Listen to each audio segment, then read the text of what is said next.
wabarakatuh. Waalaikumsalam warahmatullahi wabarakatuh. Sebelumnya terima kasih kepada Ibu yang sudah berkesempatan meluangkan waktunya untuk kami. Pertama-tama perkenalkan, nama saya Imam Aulia Rahman dari Institusi Raja Haji dengan prodi Administrasi Publik. Saya Asraf Khairi dari prodi Administrasi Publik juga. Saya Septiana Zilianti dari program studi administrasi. Saya Salsabiar Sekianti dari prodi administrasi juga. Kami di sini bertujuan untuk memenuhi tugas birokrasi dan governasi publik. Sebenarnya kami di sini ingin ngobrol santai aja, Bu, tentang bagaimana sih predikat berakhlak dan wilayah bebas korupsi di RRI. Oke. Pertanyaan pertama dari saya, Bu. Menurut Ibu, bagaimana hubungan nilai berakhlak dalam konteks kerja di RRI? Ya, baik, makasih adik-adik, terima kasih sudah hadir di RRI. Jadi sebelum saya menjawab pertanyaan pertama ini, saya ingin menjelaskan dulu bahwa RRI itu kami sudah melaksanakan yang namanya reformasi birokrasi ya, sebagai cikal bakal sebelum kita lanjut ke zona integritas dan untuk mewujudkan WBM dan WBBK. WBBM ini. Nah, RRI sampai hari ini baru 2 satuan kerja RRI yang sudah menerapkan zona integritas menuju WBK dan WBBM, yaitu RRI Malang dan RRI Kendari. Kalau tahun ini, jadi kita setiap tahun itu bertahap pelaksanaannya untuk penilaiannya. Jadi yang sudah disahkan baru 2. Dan tahun ini ada beberapa, termasuklah RRI Bukit Tinggi. RRI Tanjung Pinang baru dalam tahap pelaksanaan menuju ke sana. Karena nanti ke depan memang semua satuan kerja RRI ini harus sudah menerapkan zona integritas menuju WBK, WBBM ini.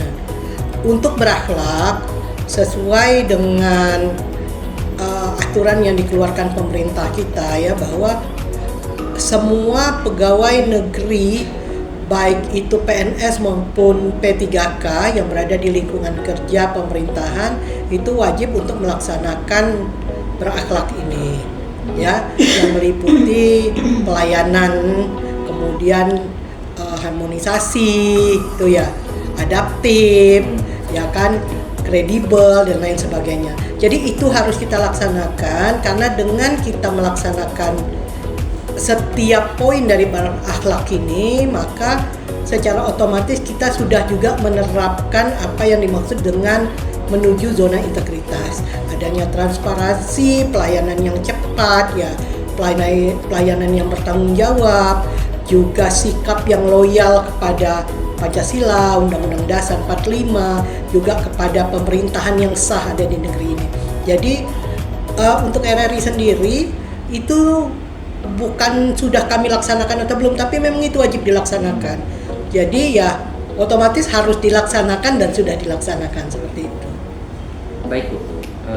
Tadi sebelumnya untuk RRI ada 2, Bu, ya? Malang sama yang sudah dari tahun kemarin itu RRI Malang dan RRI Kendari. Malang dan Kendari, dan baru-baru ini Bukit Tinggi ya yang ya sekarang yang mulai, tapi belum, kan dia harus ada pengecekan dulu ya, bahwa apakah mereka benar-benar sudah melaksanakan ini, karena itu ada 33 butir kalau setahu saya yang harus dipenuhi dalam pelaksanaan ini ya, termasuk soal manajemen perubahan, penataan administrasi SDM, pengawasan, peningkatan pelayanan publik. Jadi ada 6 poin utama yang harus terlaksana di situ.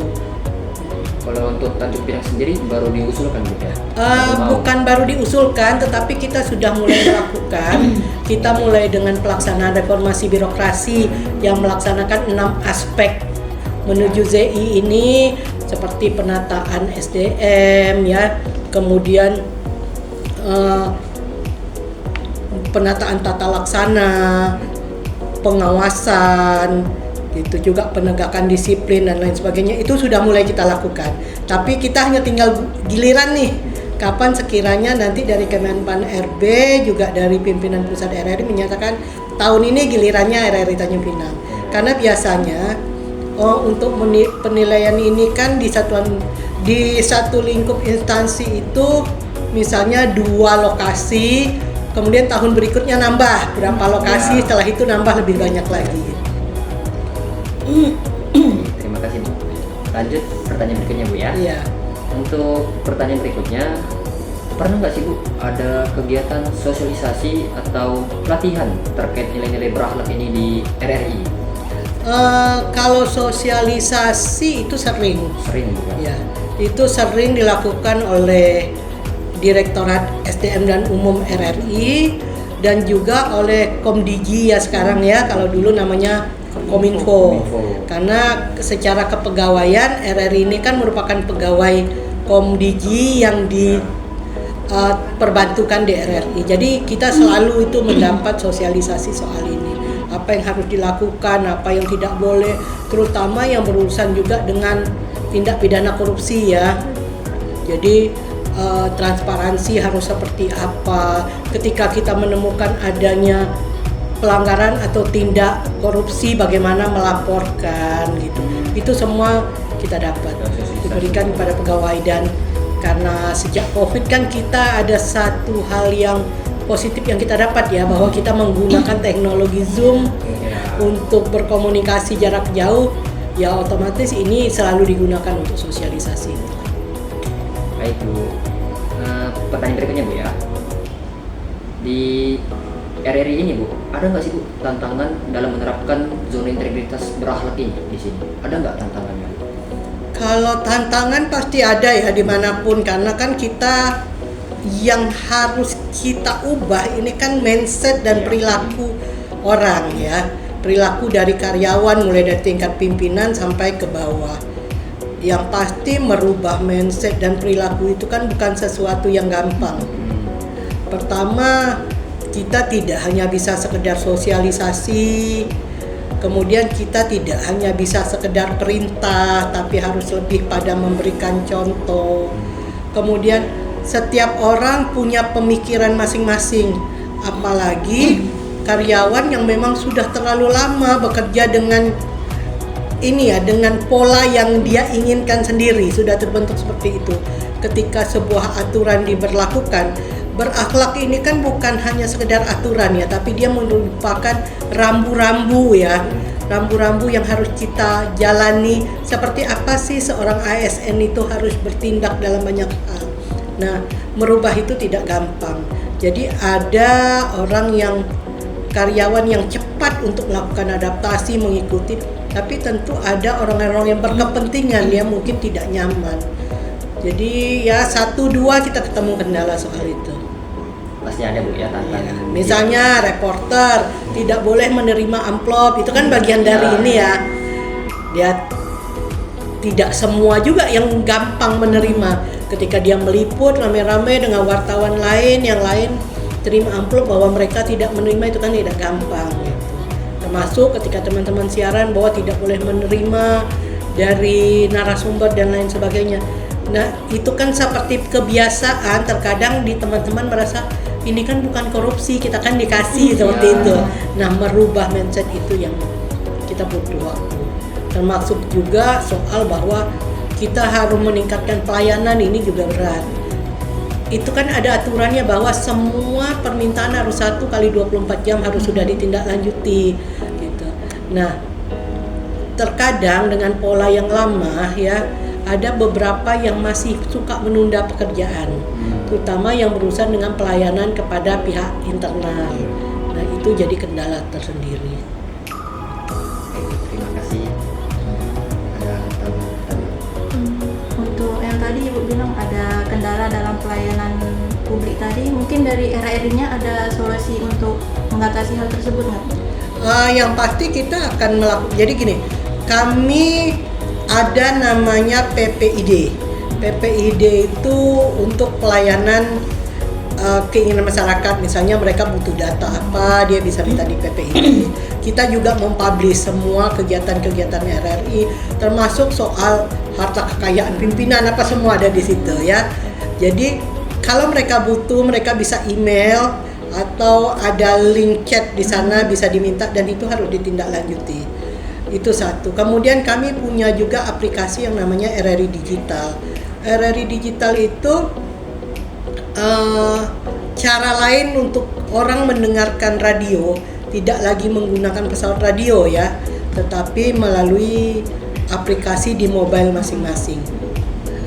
Itu ada juga ruang untuk chat, ya, jadi bisa chat. Terkadang kesannya sepele kan, bahwa orang hanya chat kayak kita komen di Instagram dan medsos lainnya. Tapi karena kita sudah melaksanakan berakhlak ini, di mana pelayanan publik menjadi prioritas, kami yang core bisnisnya siaran ya punya kewajiban bahwa kami harus merespon gitu. Walaupun hanya sekedar orang bertanya atau dia sekedar minta lagu, harus direspon cepat di situ. Nah, itu salah satu contoh ya dari pelayanan publik yang harus sudah dilakukan.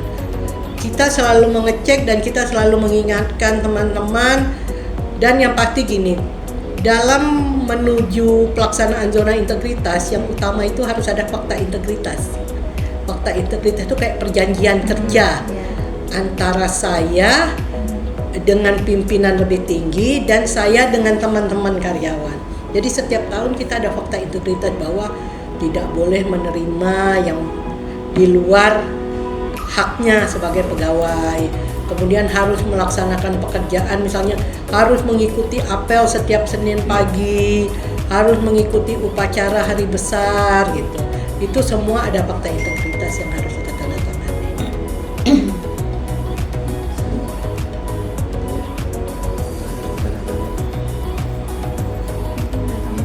Ada tambahan lagi?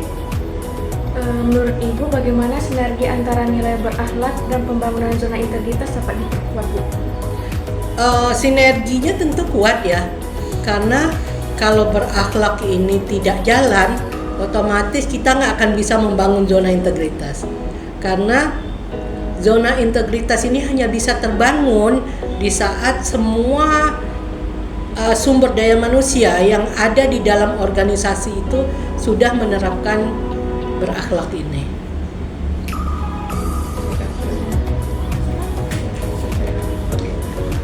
Baik Bu, ini pertanyaan penutup. Apa harapan Ibu untuk keberlanjutan nilai berakhlak ini di RRI, khususnya di RRI Tanjung Pinang ya Bu ya? Harapan dari nilai keberlanjutan berakhlak.